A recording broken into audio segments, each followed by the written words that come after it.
నమస్తే. మీరు చూస్తున్నది నిరీక్షణ న్యూస్. నేను మీ మ్యాజిక్ రాజా. రామగుండం పారిశ్రామిక ప్రాంతంలోని సిఎస్ఐ కల్వర్ సువార్త, glorious ministry, saint Paul, Zion prayer house తదితర పలు చర్చిలలో గురువారం క్రిస్మస్ వేడుకలు ఘనంగా నిర్వహించారు. యేసుక్రీస్తు పుట్టినరోజును పురస్కరించుకొని ఫాస్టర్లు చర్చిలలో పలు ప్రత్యేక ప్రార్థనలు చేశారు, కీర్తనలు ఆలపించారు, ప్రత్యేక సాంస్కృతిక కార్యక్రమాలను నిర్వహించారు. క్రైస్తవులు ఒకరికొకరు శుభాకాంక్షలు తెలుపుకున్నారు. క్రైస్తవ సోదరులు తమ ఇంటి ముంగిళ్లలో క్రిస్మస్ ట్రీ, ఇంటిపై స్టార్ను అలంకరించారు, కుటుంబ సభ్యులతో ఆనందంగా గడిపారు. కాగా క్రిస్మస్ సందర్భంగా రామగుండం ఎమ్మెల్యే రాజ్ ఠాకూర్ మక్కాన్ సింగ్, మాజీ ఎమ్మెల్యే బీఆర్ఎస్ జిల్లా అధ్యక్షుడు కోరుకంటి చందర్, బీఆర్ఎస్ నాయకులు వ్యాళ్ల హరీష్ రెడ్డి పలు చర్చిలను సందర్శించి క్రైస్తవులకు శుభాకాంక్షలు తెలిపారు.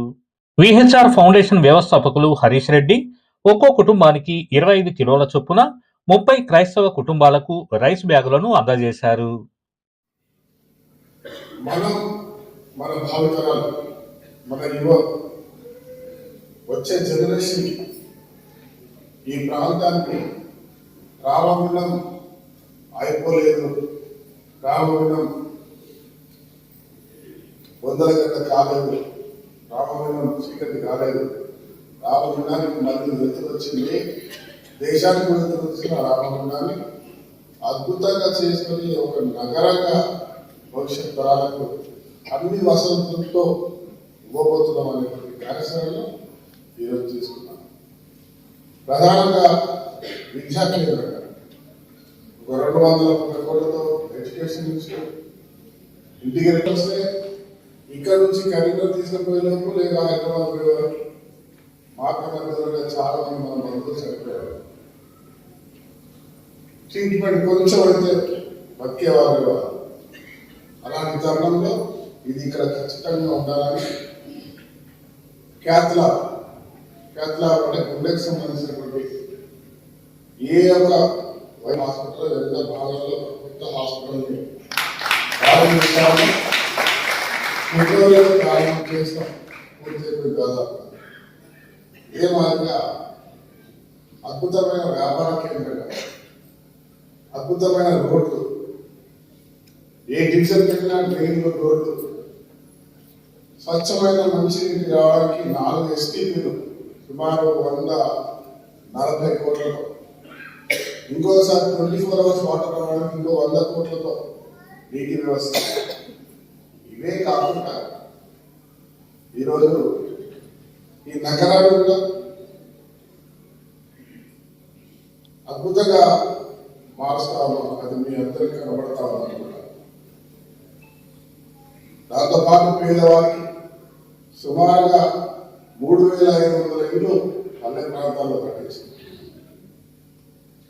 9 ఆ యేసు దేవుడు దిగివచ్చిన రోజు పేదవారికి, మంచి వారికి, ప్రపంచ శాంతికి మంచి చేసేటువంటి రోజున ఈరోజు రామగుండంలో ఎన్టీపీసీలో కలిపి 300 మందికి పట్టాలు ఇవ్వబోతున్నాం అనే విషయాన్ని శుభదినాన్ని నేను ప్రకటిస్తాను. నాకు చిన్నప్పటి మొదటిగా తెలిసిన పెద్ద చర్చి ఇదే. 4 3 చర్చలు ఉండేవి. దీన్ని ఒక అద్భుతంగా కట్టాలనేటువంటి ఆలోచన ఉంది. ఆలోచన ఎందుకంటే నేను ఇంటర్నేషనల్ లెవెల్లో చాలా ప్రాంతాల్లో తిరిగాను.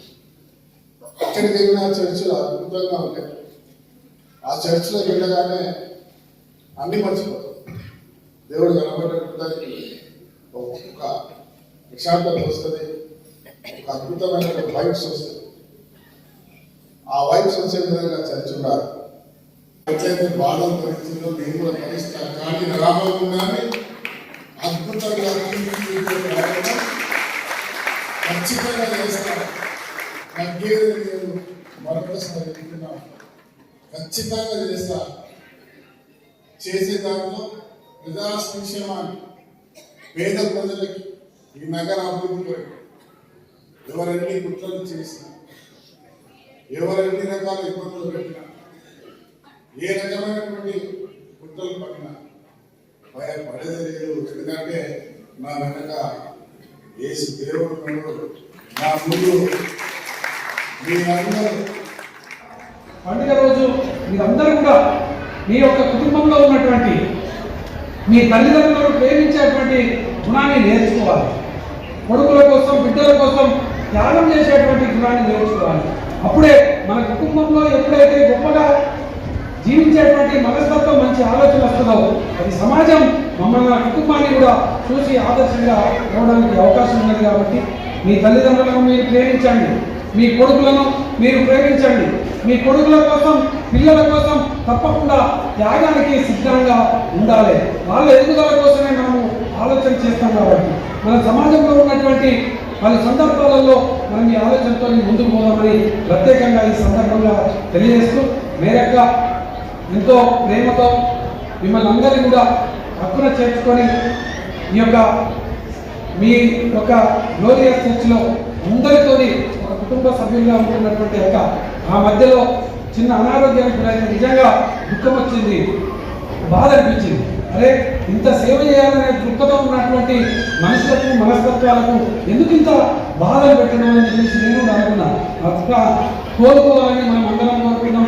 ఇంకా అంత తొందరగా కోరుకోవడం అనేది నిజంగా నాకు చాలా సంతోషం, ఆనందాన్ని ఇస్తుంది. అక్క తప్పకుండా మనకు ఇంకా ముందు కూడా గొప్ప సేవ చేయాలనే విధంగా ఆ యొక్క ప్రభు అయినటువంటి యేసుక్రీస్తు దీవించాలని మనస్ఫూర్తిగా ఈ సందర్భంగా కోరుకుంటూ, క్రిస్మస్ సందర్భంగా ఇక్కడ హాజరైనటువంటి సోదర సోదరిమణులందరి కుటుంబాలు, యేసు ప్రభును నమ్ముకున్నటువంటి మీకందరూ కూడా నిండు నూరేళ్ళు ఆయన ఆరోగ్యాలతో మీరు అనుకున్నటువంటి కోరికలు, లక్ష్యాలు, ఆలోచనలతోని ముందుకు పోండి. క్రమశిక్షణతో ముందుకు పోతుంటే తప్పకుండా ఆ యొక్క యేసు ప్రభు దీవెనలు ఉండాలని, ఉంటాయని మనస్ఫూర్తిగా ఈ సందర్భంగా ఆ దేవుడిని వేడుకుంటూ ఈ యొక్క అవకాశం ఇచ్చినటువంటి మేరకకు ఈ సంఘ సభ్యులందరూ కూడా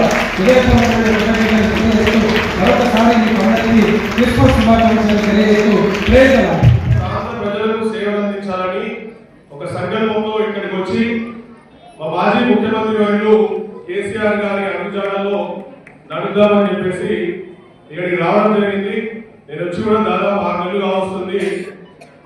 ఈ 6 నెలలే కాకుండా గడిచినటువంటి 7 సంవత్సరాలుగా నాకున్న ఒక ఫౌండేషన్, యాల హరీష్ రెడ్డి ఫౌండేషన్ సేవా సంస్థ పేరు మీద కొన్ని వేల మంది కుటుంబాలకు సేవా కార్యక్రమాలు నిర్వహిస్తూ అందరికీ కూడా నేను సేవ చేయడం జరిగింది.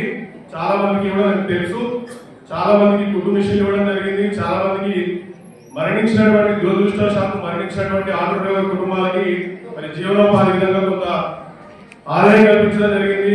స్వెటర్లు ఇవ్వడం జరిగింది, స్కూల్ భవనాలు నిర్మించడం జరిగింది, అట్లాగే లైబ్రరీలు నెలకొల్పడం జరిగింది, స్కూల్ పిల్లలకు సాయం చేయడం జరిగింది. గడిచిన ఏడాది కూడా క్రిస్మస్ సందర్భంగా నేను అమెరికాలో ఉన్నప్పటికీ స్థానికంగా ఉండే మత పెద్దలు క్రిస్మస్ సందర్భంగా కొంత సేవ చేయమని చెప్పేసి నన్ను ఆదేశించగా, కోరగా వారందరి కోరిక మేరకు నేను ఇక్కడ ఉన్నటువంటి చర్చలందరికీ కొంత హెల్ప్ చేయడం జరిగింది. ప్రతి పండుగకి, రంజాన్ అయితేనేమి, దీపావళి అయితేనేమి, ప్రతి పండుగ కూడా పేదవాళ్ళను సేవ చేస్తూ ఇక్కడ ప్రజల్లో మమేకం అవుతూ నేను గడిచినటువంటి 6 నెలలుగా ఇక్కడ ఉంటున్నాను. నేను ఈరోజు పెద్దలు విన్నాక స్థానిక శాసనసభ్యులు మాట్లాడుతూ మరి అందరికీ ప్రేమ పంచాలి, అందరితో కలిసి కలిసిమెలిసి ఉండాలని చెప్తారు. సంతోషం. వారు ఇచ్చినటువంటి మాట కట్టుబడి మరి మేమందరం కూడా ప్రతిపక్షంలో ఉన్నప్పటికీ ఖచ్చితంగా ప్రజల మేలు కోసము, ప్రజల శ్రేయస్సు కోసం మేము మాట్లాడుతున్నాం. కాబట్టి వారు కూడా దాన్ని అలాగే స్వీకరించి అందరికీ ప్రేమ పంచే విధంగా వారు కూడా వదులుకుంటారని చెప్పేసి ఆశిస్తున్నాము. అట్లాగే ఈ రోజు ఈ క్రిస్మస్ సందర్భంగా ఇక్కడ ఉన్నటువంటి ఈ సంఘ పెద్దలు కానివ్వండి, లేకపోతే ఈ చర్చ్ పాస్టర్లు అందరూ కూడా కొంత మరి ఏం చేయాలని చెప్పేసి నేను వాళ్ళని ఒక ప్రశ్న అడిగేసరికి వాళ్ళు ఇక్కడ ఉన్నటువంటి కొందరు పేద ప్రజలకి మరి నా వంతు సాయంగా కొంత రైస్ బ్యాగ్స్ వంటి 30 కుటుంబాలకు వాళ్ళు చెప్పగా ఈ రోజు ఆ సేవా కార్యక్రమం చేయడానికి ప్రత్యేకంగా ఇక్కడ రావడం జరిగింది. మణుగూరు పీకే ఓసీ2 ఎక్స్టెన్షన్ సింగరేణి సంస్థకే కేటాయించాలని, ప్రైవేటు వ్యక్తులు వేలానికి వెళ్లకుండా అడ్డుకోవడానికి ఈ నెల 29న చలో మనుగూరు కార్యక్రమాన్ని చేపట్టామని సింగరేణి కార్మిక సంఘాల ఐక్యవేదిక నాయకులు తెలిపారు. గోదావరి ఖని ప్రెస్ క్లబ్ లో గురువారం ఏర్పాటు చేసిన మీడియా సమావేశంలో ఐక్యవేదిక నాయకులు రియాజ్ అహ్మద్ ఐకృష్ణ మాట్లాడుతూ సింగరేణి సంస్థ పరిరక్షణ కోసం సింగరేణి కార్మిక సంఘాల ఐక్యవేదిక పనిచేస్తుందని వెల్లడించారు. మొదటి నుంచి అన్ని కార్మిక సంఘాలు సింగరేణి ప్రాంతంలోని బొగ్గు బ్లాకులను టెండర్ వేయకుండా సింగరేణి సంస్థకే కేటాయించాలని డిమాండ్తో ఉండడం జరిగిందని, కానీ గుర్తింపు సంఘం ఏఐటియుసి, ప్రాతినిధ్య సంఘం ఐఎన్టీయూసీ, సిఐటియు సంఘాలు సింగరేణి సంస్థ వేలంపాటకు వెళ్లాలని కోరడంతోనే నేడు ప్రైవేటు కాంట్రాక్టర్లు టెండర్ ఫామ్స్ కొనడం జరిగిందన్నారు.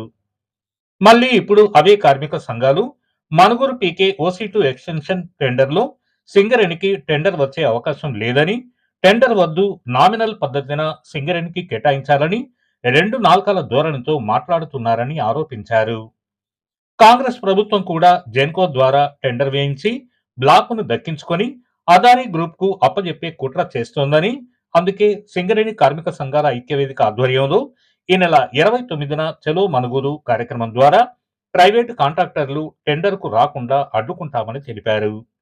అలాగే జనవరిలో ఈ విషయమై మేధావులతో రౌండ్ టేబుల్ సమావేశం, సత్తుపల్లి నుండి గోలెటి వరకు పోరు గర్జన నిర్వహిస్తామని పేర్కొన్నారు. దమ్ముంటే ఏఐటియుసి, ఐఎన్టీయూసీ సంఘాలు రాష్ట్ర ముఖ్యమంత్రి రేవంత్ రెడ్డితో కేంద్ర ప్రభుత్వం తీసుకువచ్చిన 4 లేబర్ కోడ్లను తెలంగాణ రాష్ట్రంలో అమలు చేయమని చెప్పించాలని డిమాండ్ చేశారు. ఇంకా ఈ మీడియా సమావేశంలో HMS, IFTU, AIFTU, TNTUC, TLGBKS, Singareni ఉద్యోగ సంఘాలతో కూడిన సింగరేణి కార్మిక సంఘాల ఐక్యవేదిక నాయకులు రాముడు, కుమారస్వామి, నిమ్మకాయల ఏడుకొండలు, రాజేశం, రాజన్న, దామోదర్ రెడ్డి, సతీష్ కుమార్, మాతంగి రాయమల్లు, రాజన్న, శ్రీనివాస్, దుర్గయ్య, ప్రసాద్ తదితరులు పాల్గొన్నారు. అందులో భాగంగా 29 నాడు ఎక్కడైతే ఉన్నదో ప్రాబ్లం ఎక్కడైతే ఉందో మనుగూరు ఏరియా ఓసీ2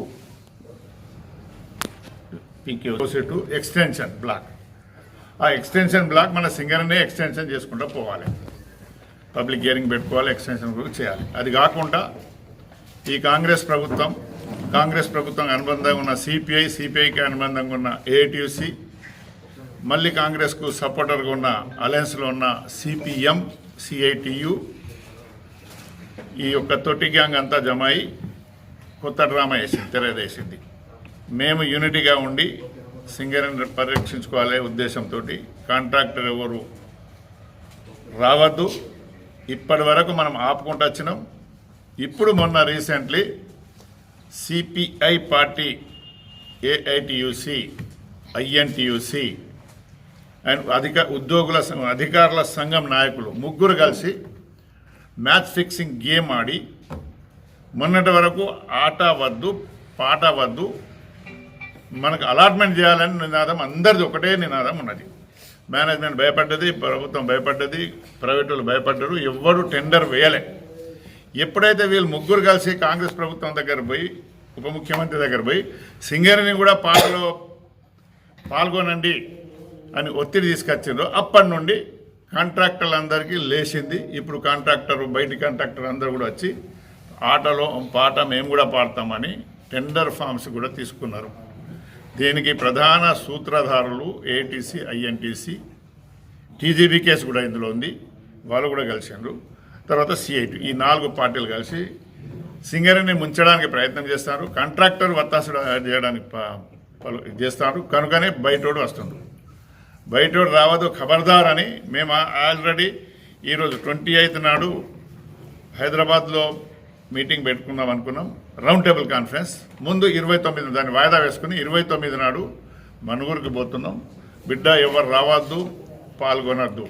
గతంలో మీకు తెలుసు ఇది కోడిచెర్ల అప్పుడు మేము అందరం కలిసి కొట్లాడి ఆ ఏరియాకు పోయి జెండా బాతిన తర్వాత ఎవరు రాలి, ఈ రోజు కూడా అట్లనే ఉంది. కనుక ఎప్పుడైతే ఈ సిపిఐ, సిపిఎం వాళ్ళు వీళ్ళందరూ కలిసి, కాంగ్రెస్ వాళ్ళు కలిసి పాట పాడాలని చెప్పిండ్రు, పాటలు పాల్గొనాలని చెప్పిండ్రు సింగర్, అప్పటి నుండి అందరు వచ్చిండ్రు. పాట పాడితే మనకు రాదు, 100% గ్యారంటీ. ఎవడు ఎక్కువ బిడ్ చేస్తే వానికే వస్తుంది.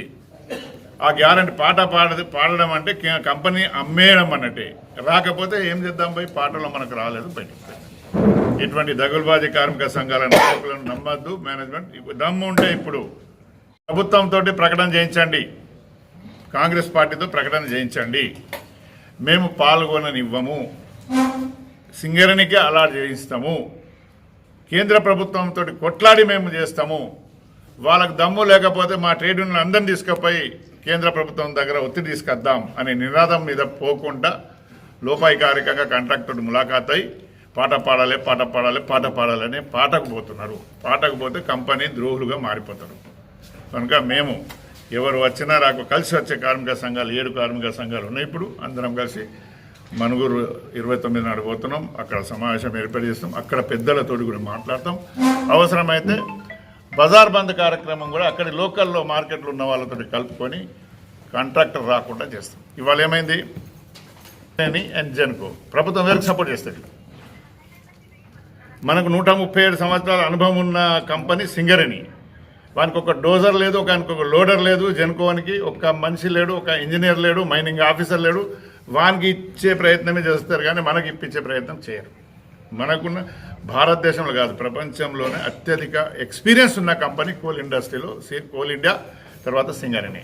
ఈ సింగరేణి అనుభవం ఉన్న వాళ్ళతో పక్కన పెట్టి ప్రైవేట్ కాంట్రాక్ట్ తీసుకొని అది కూడా దొడ్డిదారున జెన్కోకి ఇస్తే జెన్కో చేయడు, ఏం లేదు. జెన్కోడు ఇంకో కాంట్రాక్టర్కి అప్పచెప్తారు అవుట్ సోర్సింగ్ పైన. ఇక మనకు ఏం చేసినట్టు మనం ఏం చేస్తారు, ఏం బీకుతారు అని అడుగుతాను నేను రఫ్గా. సారీ, మీరు మన పైన ఉంది. సింగరేణి ఉంటేనే మనం ఉంటాం. ఇప్పటికే రామగుండం రీజన్లో ఓపెన్ కాస్ట్కు అందరు పార్టీ వాళ్ళు పోటీపడి, మేనేజ్మెంట్ పోటీపడి, ఇది చాక్లెట్లు బిస్కెట్లకు కక్కుర్తిపడి పబ్లిక్ చేయాలి, బాయ్ బంద్ పెట్టాలి అంటే వాళ్ళ బాయ్ బంద్ అయింది. టూలెట్ బోర్డ్స్ ఉన్నాయి మార్కెట్లో, మార్కెట్ లేదు, కొనేటోడు ఎవరు లేడు, కూల్చివేతలు వచ్చినాయి, రకరకాల వేధింపులు జరుగుతున్నాయి. ఏ పొలిటికల్ నాయకుడు కూడా మాకు కొత్త బావిలు కావాలని అంటలేడు, కొత్త మైన్స్ తీసుకొస్తాం అంటలేడు. కొత్త మాళ్ళు కడతాడట. మాళ్ళు కడితే ఎవడు కొట్టాడు? మాళ్ళలో పోయి కొనే కెపాసిటీ వాళ్ళు ఎవరున్నారు? కాంట్రాక్ట్లు ఎవరికి ఉంటుందా? కనుక సింగరేణి సంస్థలు 25,000 మంది రామగుండంలో ఉన్నప్పుడు కలకాలలు ఆడింది. మార్కెట్ అంతా కిరాయికి ఇండ్లు దొరకలే. ఇవాళ అతిపెద్ద కంపెనీ సింగరేణి, మంచి రెవెన్యూ ఇచ్చే కంపెనీ, మంచి ఉద్యోగాలు ఇచ్చే కంపెనీ, నిరుద్యోగులకు ఉద్యోగాలు ఇచ్చే కంపెనీ, రెవెన్యూ ఇచ్చే కంపెనీ. ఒక కార్మికుడు దాదాపు కనీసం లేదన్నా 6 నుండి 8 టన్నుల బొగ్గు తీస్తాడు. ఓపెన్ కాస్ట్ 25 టన్నులు ఇస్తాడు. అన్ని కలుపుకొని ఇప్పుడు 6 టన్నుల బొగ్గు ఒక కార్మికుడు ఇస్తాడు. ఒక కార్మికుడు 6 టన్నుల బొగ్గు తీస్తే 6 టన్నుల బొగ్గు అమ్మితే 5,000 టన్నులు అమ్మితే 5,500 25,000 రూపాయలు రోజుకు, ఒక్క రోజుకు ఒక వర్కర్ సంపాదించి పెట్టాను. జీతం 50,000 ఇస్తాడు లక్ష పని. మనకి ఎంత రోజుకు 5,000, రోజుకు 5,000 జీతం. మిగతా 25,000 లాభమే కదా. దాంట్లో 40% 50% పంచుకుంటాను కదా వాటలు. సింగరేణి దగ్గర డబ్బులు ఉన్నాయి కదా. నష్టం ఎట్లా జరుగుతుంది? నష్టం పేరు మీద గోబెల్స్ ప్రచారం చేసి మైండ్ అంతా ఖరాబ్ చేసి సింగరేణి నమ్మడానికి వాళ్ళు ప్రయత్నం చేస్తున్నారు. సింగరేణి కాపాడడానికి మా సంఘాలు ప్రయత్నం చేస్తున్నారు. ముఖ్యమంత్రితో చెప్పండి, బెంగాల్ ముఖ్యమంత్రి Mamata Banerjee central government labour code తీసుకొస్తే నేను అమలు చేయను అని ప్రకటన చేసింది. వెస్ట్ బెంగాల్ చేసింది. తర్వాత ఇక్కడ తమిళనాడు ముఖ్యమంత్రి అవి ఉన్నాయేదో నేనే కొంటా, ప్రభుత్వమే కొంటా అంటుంది, ప్రైవేట్ వానికి రానంటుంది. వాళ్ళు ఇచ్చిన దీన్ని అమలు చేయను, కోడ్లను మేము అమలు చేయనంటుంది. తర్వాత కేరళ ప్రభుత్వం ప్రకటన చేసింది, మేము లేబర్ కార్మికులకు నష్టపరిచే లేబర్ కోడ్ను అమలు చేయము అని ఆయన డిక్లేర్ చేసిండు. కేజ్రీవాల్ ముందే చెప్పిండు, కేంద్ర ప్రభుత్వం ఏమీ తీసుకొచ్చినా వాళ్ళు లేబర్ కోడ్లను నేను అమలు చేయని చెప్పిండు. ఆ విధంగా కార్మికుల ఓట్లతోటి గెలిచిన కాంగ్రెస్ ప్రభుత్వం పైన ఈ ముగ్గురు వాళ్ళతో కలిసి ఉన్నారు కదా, ఏఐటీసీ, ఐఎన్టీసీ, సిఐటి ప్రభుత్వం రెడ్డి ఎవరు ముఖ్యమంత్రి రేవంత్ రెడ్డి సాబ్ దగ్గర పోయి మేము తెలంగాణ రాష్ట్రంలో ఆ లేబర్ కోడ్లను అమలు చేయము అని ప్రకటన చేయాలని మీ వేదిక ద్వారా మేము డిమాండ్ చేస్తున్నాం. వాళ్ళు దమ్ము ఉంటే వాళ్ళు నిజమైన లీడర్లు అయితే ఈ ముగ్గురు రేవంత్ రెడ్డి సాబ్ దగ్గర పోయి ప్రకటన చేయించమనండి, ఆ ముగ్గురిని ఆదర్శంగా తీసుకొని అనేది మేము డిమాండ్ పిలిపించినాం. సింగరేణి కార్మిక సంఘాల ఐక్య వేదిక 7 కార్మిక సంఘాలు సింగరేణిలో నేడు నెలకొనున్నటువంటి సంక్షోభం, భవిష్యత్, సింగరేణికి కొత్త బావు లేకపోవడం, ఉన్నటువంటి 4 బ్లాకులు కూడా వేలంలోకి పోవడం, ఆ వేలంలో పాడినాడు కూడా ఇప్పటి వరకు ఒక బొగ్గు పిల్ల కూడా తీయలేదు. ఒకవైపున మనం రాష్ట్ర ప్రభుత్వం కేంద్ర ప్రభుత్వంతో మాట్లాడి గుజరాత్లో ఉన్నటువంటి మినరల్స్ ఎట్లయితే గుజరాత్ కార్పొరేషన్కి ఇచ్చిండ్రో అదే పద్ధతిలో సింగరేణి సంస్థ ఎక్స్ప్లోరేషన్ ఏదైతే వీటిని కనిపెట్టిందో 4 బొగ్గు బ్లాకులు కోయగూడెం, సత్తుపల్లి, శ్రవణపల్లి, KK6 ఈ 4 బొగ్గు బ్లాకుల్ని వ్యతిరేకిస్తూ గత సంవత్సరం నుంచి మనం పోరాడినాం, ఆందోళన చేసినాం. చివరికి టెండర్ల ప్రక్రియ మొదలైంది, కొందరు పాడినరు, కానీ ఇప్పటి వరకు కూడా ప్రొడక్షన్ అయినటువంటిది లేదు. ఒకవైపున దీన్ని మనం వ్యతిరేకిస్తున్నాం. దౌర్భాగ్యం ఏంటంటే కార్మికుల పక్షాన నిలబడి కార్మికులకు పిల్లల భవిష్యత్ కోసం కొత్త బ్లాకులు రావాలని చెప్పి, కొత్త బావులు కావాలని చెప్పి డిమాండ్ చేయాల్సినటువంటి గుర్తింపు ప్రాతినిధ్య సంఘాలు వేలంలో పాల్గొనమని రాష్ట్ర ప్రభుత్వానికి విజ్ఞప్తి చేసిండ్రు, అండర్టేకింగ్ ఇచ్చారు. మాకు ఎలాంటి అభ్యంతరం లేదు, సింగరేణి ఈ వేలంలోకి పోవాలి, సింగరేణి చేయించుకోవాలి. రేపు వేలంలోకి 10 మంది అటెండ్ అవుతారు, హాజరవుతారు. ఎవడు తక్కువ పాడుకుంటే వాళ్ళకి అటెండ్ అవుతారు. సింగరేణికే ఇస్తారనేటువంటి గ్యారంటీ లేదు కదా. అందుకని మేము మొదటి నుంచి కూడా ఏమంటున్నామంటే రాష్ట్ర ప్రభుత్వం కేంద్ర ప్రభుత్వంతో పోరాడాలి. మన ఎంపీలు, ఎమ్మెల్యేలు, మన ట్రేడ్ యూనియన్లు అందరినీ కలుపుకపోయి పెద్ద ఎత్తున ఒత్తిడి తెచ్చి ఈ 4 బొగ్గు బ్లాకుల్ని కూడా సింగరేణికే ఇస్తే సింగరేణికి భవిష్యత్తు ఉంటుంది, కొత్త ఉపాధి అవకాశాలు ఉంటుంది. రేపు పొద్దున సింగరేణి ఇంకా అనేక ఇవాళ చెప్తున్నారు కదా, దేశాలలో మేము పెట్టుబడులు పెడుతున్నాం, కీర్తి ప్రతిష్టలని. ఉన్న ఇంట్లోనే నీకు చక్కగా లేదు, బయట ఏం చేస్తున్నాం. ఇవాళ కార్మికులు ఇంకొక 10 ఏళ్ళు 20 ఏళ్ళ తర్వాత సింగరేణి ఉండదని ప్రకటనలు చేస్తున్నారు. ఇల్లందు మనుగురు రాబోయేటువంటి 5 ఏళ్లలో అక్కడ అసలు బొగ్గు నిలువలు లేవు, బడ్జెట్ సపోర్ట్ లేదు, కనుక ఆడ క్లోజ్ ఏముండదు అని చెప్పి ఇటు గోలేటు, బెల్లంపల్లి, రామగుండం ఇటువైపు వచ్చి ఇంకొక 10 ఏళ్ళ వరకు ఇవి ఉంటాయి, ఆ తర్వాత ఏముంటాయి అని ప్రకటించింది. మరి నిజానికి బొగ్గు నిల్వలు లేవా? ఉన్నాయి. కానీ ఏనాడు కూడా మనకు రాష్ట్ర ప్రభుత్వం బడ్జెట్ సపోర్ట్ లేదు. మన సొంత కాళ్ళపైన మన స్వతంత్రంగా మనమే నిలబడుతున్నటువంటి పరిస్థితి. పైగా మన లాభాలతో ఇస్తున్నాం. CSR నిధుల పేరున అనేక ప్రాంతాలకు ఖర్చు పెడుతున్నాం. మొన్నటికి మొన్న వాడు ఫుట్బాల్ ఆటగాడు మెస్సీ వచ్చినప్పుడు కూడా 10 కోట్ల రూపాయలు అప్పనంగా ఇచ్చినాం. మన కార్మికుల రక్త చెమట మనం తీసినటువంటి ఉత్పత్తి మన లాభం నుంచి. మన దగ్గర అనేక రకాలుగా ఆర్థిక సంపత్తి మనకుంది. అయినప్పటికీ కూడా వేలంలోకి పొమ్మని చెప్పి, దొడ్డిదారిన పొమ్మని చెప్పి ఆడ రాష్ట్ర ప్రభుత్వానికి కలిసి వచ్చింది. అదొకటి. రెండవది ఏంటంటే ఇప్పుడు మనుగురులో ఏదైతే ప్రకాశం కానీ ఓపెన్ క్యాస్ట్ ఉందో దాని లైఫ్ అయిపోయింది. ఇప్పుడు ఆ OC2ది ఎక్స్టెన్షన్ డిప్ సైడ్ ఏదైతే ఉందో దాన్ని వాళ్ళ వేలంకి ఇస్తున్నారు. అసలు ఇప్పటివరకు ఎక్స్టెన్షన్లో మన బావులు ఏది కానీ మన కంపెనీ నిర్వహించుకునేది, మన కార్మికులు మనకున్నటువంటి నైపుణ్యం ప్రకారంగా పోయేది. కానీ ఇప్పుడు ఈసారి ఈ ఎక్స్టెన్షన్ కూడా మనం వేలంలో కలిసేటువంటి పరిస్థితి ఏర్పడ్డది. దీన్ని ఇందాక అన్న చెప్పినట్టుగా జెన్కో వాళ్ళ ద్వారా అటు ఆదానికి కట్టబెట్టేటువంటి ఒక కుట్ర తప్ప మరొకటి కాదు. మరేమంటున్నాయి జాతీయ సంఘాల కంటే ఈ ప్రాతినిధ్య గుర్తింపు సంఘాలు, మేము ఆ OC2 డీప్ సైడ్ వేలాన్ని వ్యతిరేకిస్తున్నామని చెప్తున్నారు. అనేమో రాష్ట్ర ప్రభుత్వానికి అండర్టేకింగ్ ఇచ్చి మీరు పాల్గొనాలని చెప్తారు ఒకవైపున, మళ్ళీ ఇక్కడికి వచ్చేమో వేలాన్ని వ్యతిరేకిస్తున్నట్టు ప్రకటన చేస్తారు. ఏంటిది ద్వంద్వ వైఖరి? స్పష్టమైనటువంటి వైఖరి లేదు, ఎవరిని కన్ఫ్యూజ్ చేయడానికి. ఒకవైపు రాష్ట్ర ప్రభుత్వాన్ని వేలంలో పాల్గొనమంటావు, ఈ OC2కి వచ్చి మనుగురికి వచ్చేసరికి ఏమో నువ్వు దీన్ని మేము వ్యతిరేకిస్తున్నాం అంటున్నావు. కనుక ఇది సరైనటువంటి విధానం కాదు. మా సింగరేణి కార్మిక సంఘాల ఐక్యవేదిక స్పష్టమైనటువంటి మొదటి నుంచి కూడా ఇదే వైఖరి అవలంబిస్తుంది. మిగతా జాతీయ సంఘాలను, గుర్తింపు ప్రాతినిధ్య సంఘాలను కూడా కలిసి రావాలని అనేక ప్రయత్నాలు చేసినాం. మీ ద్వారా కూడా మేము అనేక సార్లు ఇక్కడ చెప్పినాం. కానీ వాళ్ళు ఎవరు కూడా కలిసి రాలేదు. చివరికి మేమే కార్యక్రమం తీసుకున్నాం. జనవరిలో ఏదైతే మేము గోలేట్ నుంచి సత్తుపల్లి వరకు సింగరేణి యాత్ర ఒకటి పోర్గర్జన అనేటువంటిది పెట్టాలనుకున్నాం. దీనికంటే ముందు హైదరాబాద్లో ఉన్నటువంటి మేధావులతో రౌండ్ టేబుల్ సమావేశం 28కి పెట్టాలనుకున్నాం. మాకు సోమాజిగూడ ప్రెస్ క్లబ్ అవైలబుల్ లేదు, దొరకలేదు. దాన్ని మరొక డేట్కి వాయిదా వేసుకున్నాం. 29 నాడు మేము చలో మనుగురు పిలుపునిచ్చినాం. ఎందుకంటే మనుగురు బ్రతికుండాలి కనుక అక్కడ కార్మికులు ఇంతకుముందు నుంచే ఆందోళన చేస్తున్నారు. వాళ్ళకు మద్దతుగా వాళ్ళకు సాంఘీభావంగా 29 నాడు ఐక్యవేదిక కూడా అక్కడికి పోతుంది, కార్మికులను కలుస్తుంది. మీ వెనుక మేము ఉంటున్నామనేటువంటి ఒక భరోసా, ఒక హామీ ఇస్తాం. మొత్తం ఈ రాష్ట్రంలో జరిగేటువంటి రాష్ట్ర ప్రభుత్వం కూడా కలిసి రావాలి, ఆలోచన చేయాలి.